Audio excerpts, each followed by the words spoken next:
سلام. دوباره مریم.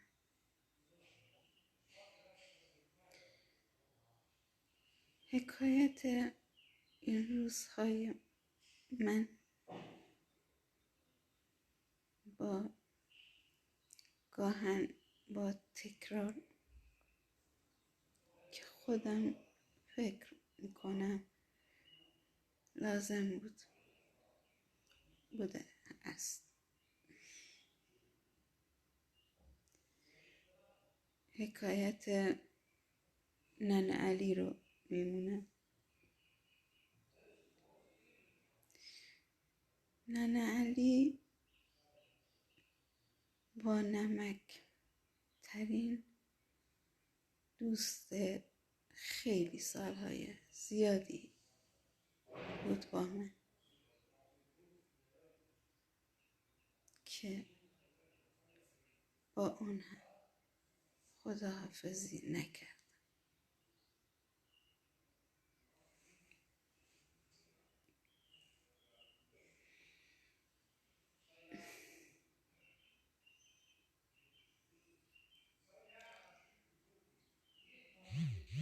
ننه علی شعر می نوشت.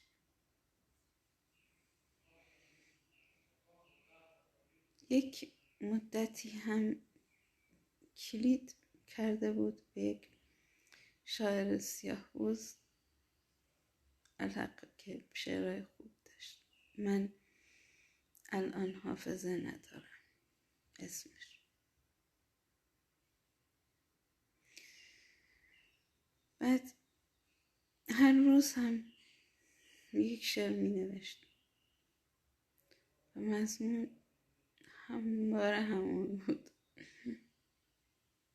محبوب سیاه من، با تو در آشپزخانه، با تو در حمام، با تو در نمیبرم، پشت پنجره با تو فلان بود. تمام ذهنیت ننه علی با زندگی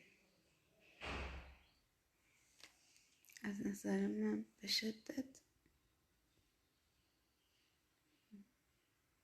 وحشیانه که اون داشت. این شعر که نمی نوشت، محبوب سیاه من، از فضای خانه حتی موقع شعر نوشتن خارج نمیشد. یک روز و معمولا هم هر روز حالا یا تلفن میزد یا خودش میومد بنگاه ببین چی نوشتن و من میدیدم باز یا اتاق خوابن یا آشپزخونه است با محبوب سیاهش.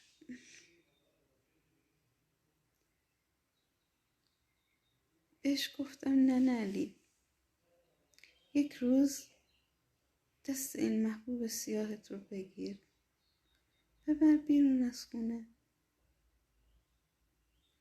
خانه خسته کننده شده، شعر تو خسته کننده شده، فضا رو تغییر بده.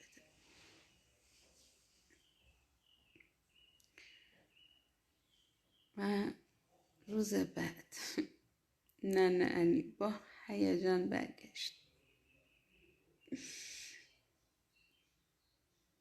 نوشته بود: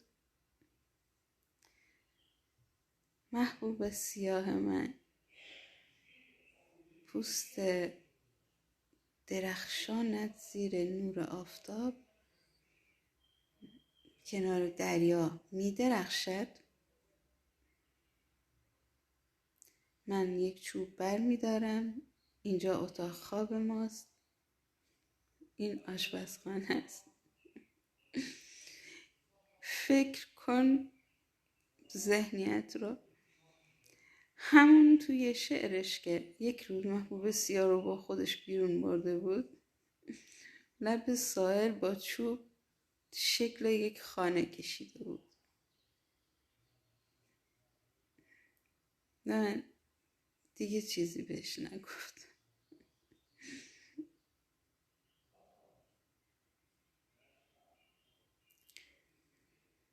آخ نه علی، من یک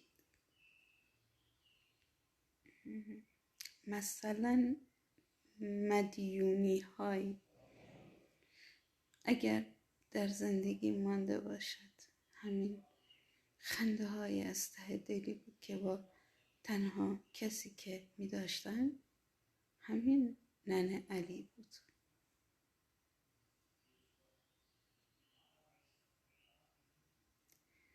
البته خب سارا هم بود، ولی اون عمق خنده هایی که هیچ قصه ای نداره، شاید به کار بردن این اصطلاح جالب نباشه، اما مثل یک انسانی که تا حدودی منطق نداره، منطق عقلانی نداره، کم داره. دقیقا این شکلی بودیم وقتی که با هم بودیم. بلکه شخصیت اون به این گونه بود. البته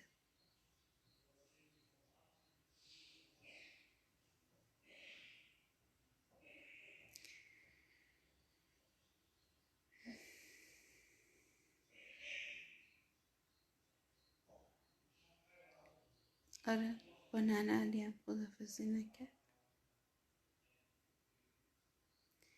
البته من در مورد این که انسان‌ها رو چه میزان دوست می‌دارم و چه میزان علاقه‌مندم،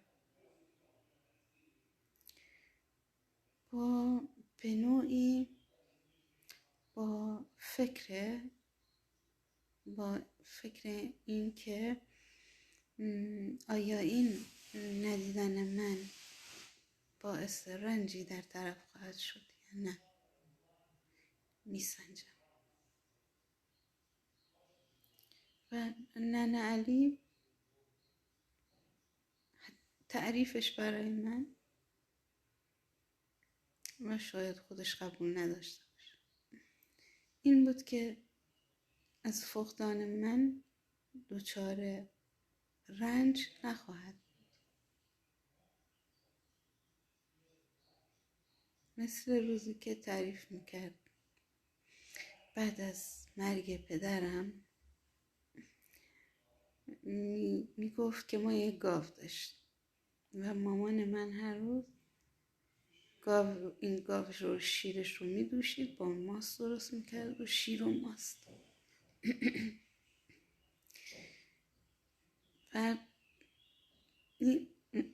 تکرار خوردن شیر و ماست بسیار خستم کرد. گفت از قضا یک روز گاو ما راه افتاد رفت و افتاد توی چاه. البته تراژیکه، خنده نداره گاو بیچاره، ولی گفتم وای روزگارتون سیاه شد که. نه علی چی میگی؟ گفت اون روز با خواهرم اینقدر خندیدیم که بعد به خاطر خنده های زیاد کتک خورد. گفتم چرا میخندیدیم؟ گفت در اون لحظه که گاو توی چاه افتاد و ما میدونستیم در این حال این تنها سرمایه زندگی ما بعد از بابام هست، ولی خوشحال بودیم که دیگه شیر و ماست نمیخوریم.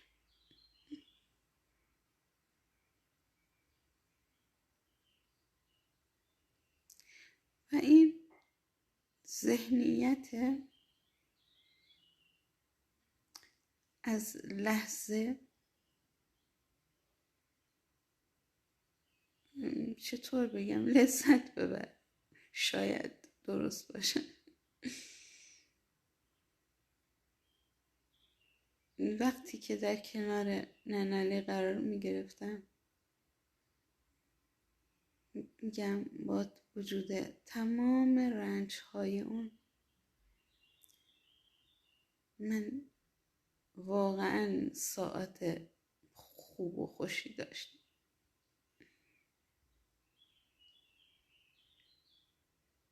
ننه علی،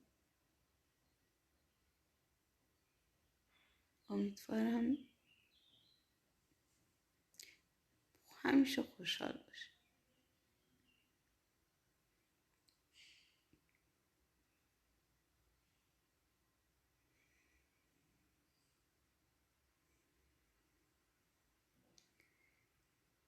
البته که من به این اعتقاد ندارم که خوشحالی و خوبی و خوشی برای انسان ها از دل روزهای سخت و تاریک زندگی خودشون بدون هیچ تلاشی، گذشتی، از خود گذشتگی، از دیگران گذشتگی حتی به دست نمیاد.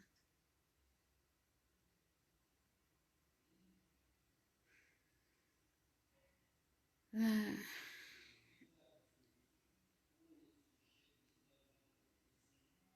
باید خودتو تلاش بکنی.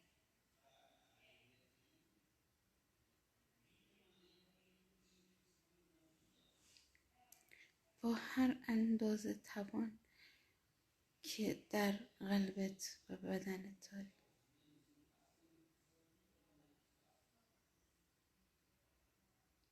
برای رویاهات